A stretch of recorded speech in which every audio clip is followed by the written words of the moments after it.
রিকশার চাকা দুটো ঘুরতে ঘুরতে এইখানটায় এসে দাঁড়ায়।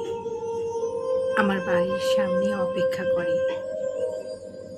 যে লোকটা চালায় একদিনও তার কামাই নেই, এ বিষম ঠান্ডাতেও না।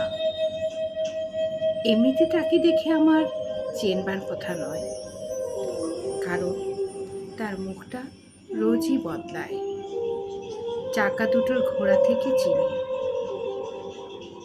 সন্ধ্যের পর ছেলে বউকে অন্ধকারের মধ্যে ঠেলে দিয়ে সে বেরিয়ে পড়ে কোনো মহল্লা থেকে। তা আমার কাছে পরিষ্কার নয়, শুধু এটুকু বুঝতে পারি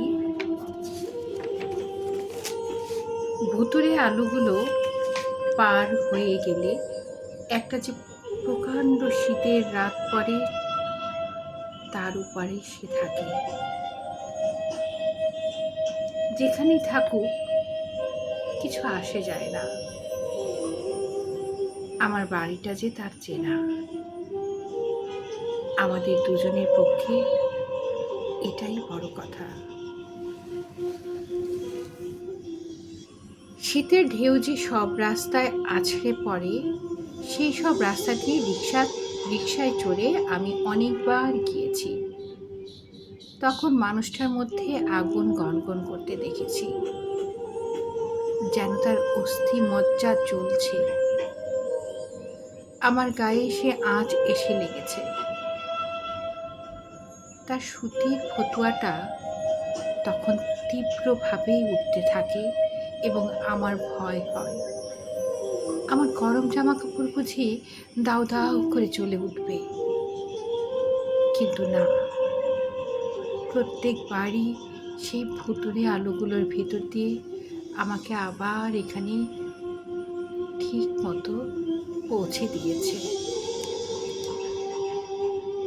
এমনকি তার বাড়িটা যে একসময় খুব কাছাকাছি এসে গিয়েছিল, এই অনুভূতিটাও আর লেশ মাত্র থাকেনি। আজও সে আমাকে নিয়ে শীতের রাতের মধ্যে ঝাঁপিয়ে পড়বে এবং নিরাপদে আবার ফিরিয়ে আনবে। খুব সম্ভব কোনো একদিন সে আর আসতে পারবে না। ভেতরের আগুনটা নিভে গিয়ে যে ঠান্ডায় জমে পাথর হয়ে কোথাও পড়ে থাকবে।